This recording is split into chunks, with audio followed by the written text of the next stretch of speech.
Bismillah деп екінші қабатқа шығып келдік. Өзі 3 қабаттан тұрады. Почти 103 деп қойсақ болады домды. 2 комнат. Жа кіре беріш. Сыртқы ішік темір есік, бронешік. Кіргенде эле оң қол тарапта бұл жағы жуынып таранчы бөлме. Бұл жағы ашқана, бұл жағы біріне кіріп шығушы 2 бөлме. Квадрат метрі 45 дейді. Терезелер пластик екен.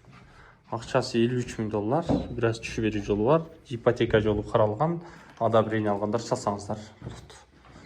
Жағы екінші бөлмесі.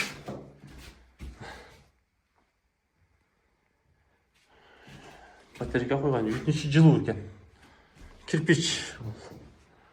Потолоктар жақшы, ешіктер жақшы. Абайларда алмаштырыптыр. Кіребеш жер. Бұл жағы жуынып тұрған шөлі. Аристон қойылған, суымызда су бар.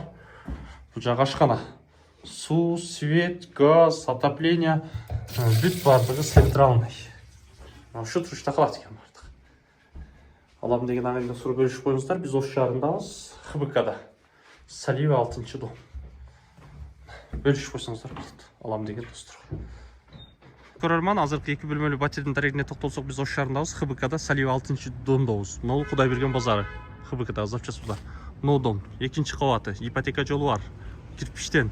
Бул жагы Салива көчөсү билесиздер, Ал Акбата рестораны, 122 конечный, мектеп бала бакча баары ыңгайлуу.